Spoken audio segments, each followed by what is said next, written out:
It pours like mercury until you hit it. Then it turns solid, harder than steel, faster than thought.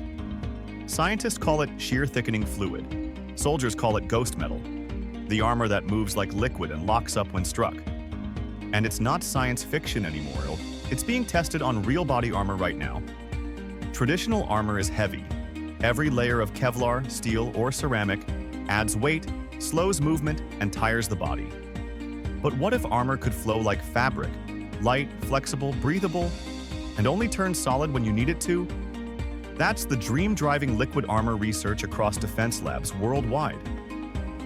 The result looks like science magic, a material that shape-shifts between soft and hard in milliseconds.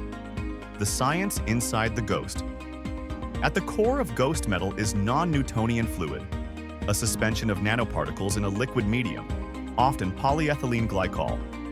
Under normal motion, the particles slide freely, letting the liquid move easily. But when hit with sudden force, a bullet, a blade, a blunt strike, the particles jam together, forming a temporary solid. That's called shear thickening, and it's like water turning into concrete for a split second. Once the force passes, the structure relaxes and returns to fluid form, ready for the next hit. This means the armor only hardens when it detects threat and remains soft and flexible otherwise. Building the armor. Engineers mix this liquid into layered textiles, Kevlar fibers coated with shear thickening fluid, or seal it inside flexible pouches that move with the body. In lab tests, these composites stop high-velocity fragments better than plain Kevlar while weighing half as much. The liquid disperses energy through the entire layer instead of letting a single point absorb it. Some researchers use silica nanoparticles or graphene flakes to boost the hardening effect. Others are experimenting with magnetorheological versions, fluids that harden even faster when hit and exposed to an electric field, triggered by sensors. Real-world testing. Military programs have already field-tested early prototypes. Polish, British, and American research groups coated standard Kevlar vests with liquid armor and found dramatic results. Blades bounced off, blunt trauma dropped by up to 40%, and bullet deformation slowed significantly. Rescue teams and riot gear manufacturers are next in line. Lighter suits with the same protection as heavy tactical plates. Even NASA has looked at liquid armor concepts for micrometeoroid protection in spacesuits, a shield that stiffens when hit by debris traveling at tens of thousands of miles per hour. Challenges and limitations. The promise is huge, but so are the headaches. Keeping the nanoparticles evenly suspended over time is difficult. The fluid can separate or dry out.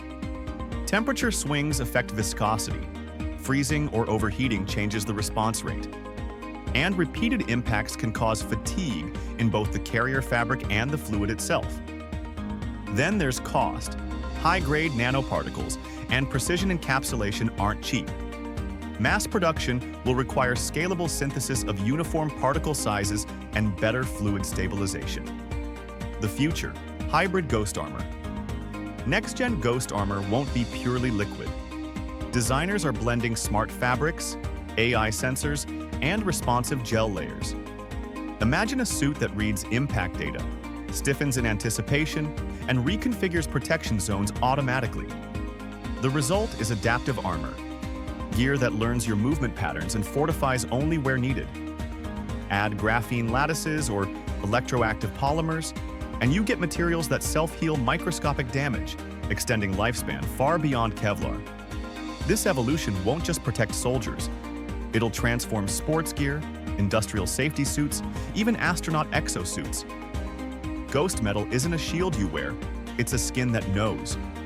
A liquid that decides when to fight back, when to flow, and when to stop the unstoppable. Because the future of defense won't just be about thicker armor. It'll be about armor that thinks, moving like water, hardening like vengeance, and vanishing back into liquid the moment the danger's gone.